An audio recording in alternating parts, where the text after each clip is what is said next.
एक तरफ जहां चर्चा हो रही है कि लोकसभा का चुनाव पहले ही हो सकता है, वहीं एनडीए अपनी तैयारियों में लग गई है। अपने कुनबे को बढ़ाने के लिए अपने अश्वमेध को घोड़े को बिहार में छोड़ दिया गया है।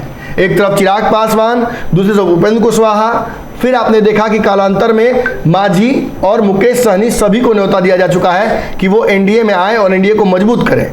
लेकिन इसको लेकर अब तक किसी भी दल ने औपचारिक घोषणा नहीं की है। हालांकि उपेंद्र कुशवाहा के बारे में बताया जा रहा है कि वो अभी फिलहाल सबसे करीब है भाजपा के, लेकिन अब तक उन्होंने भी अपने पत्ते नहीं खोले हैं। मांझी भी इशारा कर रहे हैं कि आने वाले समय में वो किसी गठबंधन का हिस्सा होंगे, लेकिन औपचारिक घोषणा उन्होंने भी नहीं की है। ऐसे में 25 तारीख को जहां मुकेश सहनी ये फैसला करने वाले हैं कि वो किस गठबंधन का हिस्सा होंगे, वहीं चिराग पासवान की पार्टी ने भी लगभग स्पष्ट कर दिया है कि उन्हें गठबंधन किसी से करने का, खासतौर पे एनडीए में रहने का ऐसा कोई मन नहीं है। आने वाले समय में गठबंधन करना है या नहीं करना है, पहले तो इस पर फैसला किया जाएगा। उसके बाद एक बड़ा फैसला ये किया जाएगा कि गठबंधन करना है तो किससे करना है।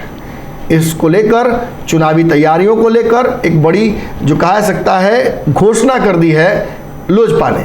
अब लोजपा जो रामविलास है यानी चिराग पासवान की पार्टी, वो आखिर आगे की रणनीतियों पर काम कैसे करेगी। तो देखिए, जहां एक तरफ नवंबर में लोकसभा चुनाव, नवंबर से दिसंबर के बीच में कभी भी लोकसभा चुनाव होने की जो आशंका जताई जा रही है, जिसको लेकर नीतीश कुमार फिर तेजस्वी यादव ने ये स्पष्ट भी किया कि हो सकता है कि चुनाव उस वक्त हो जाए। भाजपा की तैयारियां भी उसी तरफ इशारा कर रही हैं। वहीं नवंबर में, एग्जैक्टली नवंबर में चिराग पासवान ने भाजपा से बिल्कुल अलग अपने ओर से शक्ति प्रदर्शन करने का ऐलान कर दिया है।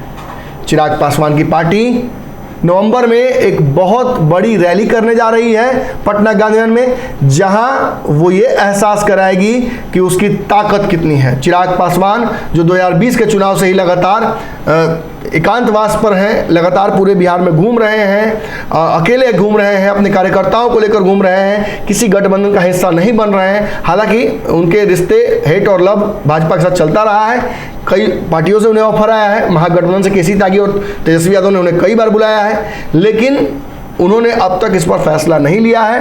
अब भाजपा को झटका देते हुए उन्होंने अपने शक्ति प्रदर्शन का ऐलान नवंबर में कर दिया है। देखिए क्या है पूरी जानकारी इस रिपोर्ट में। दरअसल चिराग पासवान ने एक प्रेस कॉन्फ्रेंस में अपनी रैली को लेकर पूरी रणनीति का खुलासा किया। उन्होंने बताया कि उनकी पार्टी लोकसभा चुनाव से ठीक पहले पटना के गांधी मैदान में बड़ी रैली करेगी। हालांकि उन्होंने ये पत्ते नहीं खोले कि वो किस गठबंधन के चुनाव लड़ेंगे, लेकिन चिराग पासवान ने यह जरूर कहा कि हमारी प्राथमिकता 2024 के लोकसभा चुनाव और उसके बाद होने वाले विधानसभा चुनाव है, जिसके लिए हम तैयार हैं। हमने एक विजन डॉक्यूमेंट जारी किया है जिसमें जनता की तरफ से हमने जनता की सलाह मांगी है, उनके सुझावों पर काम करेंगे और इस रणनीति को हम फिर चुनाव में उतारने की कोशिश करेंगे। अब यहाँ मेन बात क्या है, देखिए एलजेपी रामविलास के मुखिया चिराग अभी ना तो कभी एनडीए का हिस्सा होंगे या महागठबंधन का हिस्सा होंगे, ऐसा लगातार आप उनके बयानों से समझ सकते हैं। हालांकि सूत्रों के मुताबिक बीजेपी के नेतृत्व की ओर से आगामी लोकसभा चुनाव के मद्देनजर उन्हें एनडीए में लाने की कवायद लगातार जारी है। इससे पहले भी बिहार में हुए 3 विधानसभा सीटों के उपचुनाव में चिराग पासवान को भाजपा ने अपने पाले में कर लिया था, लेकिन उसके बदले में भाजपा ने अब तक उन्हें कुछ नहीं दिया। शायद चिराग पासवान का नीतीश पर लगातार हमला करना भी यह एहसास कराता है कि नीतीश कुमार के साथ वो जा ही जाएंगे, यानी महागठबंधन की तरफ शायद वो न जाए। लेकिन जिस तरीके से उन्होंने रैली की घोषणा की है, और ये एकाकी रैली, मतलब ना तो भाजपा के साथ ना किसी दल के साथ, वो अपने दम पर बिहार में रैली करने जा रहे हैं, अपनी ताकत दिखाने जा रहे हैं। शायद भाजपा के सामने जो सीटों को लेकर उन्होंने जो जिद रखी है, जो शर्त रखी है, उस पर भाजपा बहुत भाव नहीं दे रही हो। ऐसी परिस्थिति में चिराग पासवान ने भाजपा को ये दिखाने का मन बना लिया है कि देख लीजिए हमारी ताकत और फिर कीजिए फैसला कितनी सीटें देंगे। निश्चित तौर पर यह भाजपा को झटका देना है।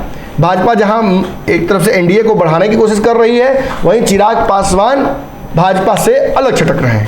अगर ये वीडियो पसंद आई और वह बिहार के राजनीति और बिहारियत से सरोकार रखेनी तो सब्सक्राइब बटन दबा के चैनल के सब्सक्राइब कर ली। ओजे एगो घंटी बा, ओकरा बटन दबा देला से कुल सटीक और मारक खबर रुआ मुफ्त में मिल जाई। अगर रुआ पत्रकारिता के हमनी के नया प्रयोग में सहयोग कर चाहतानी तो ज्वाइन बटन दबा दी।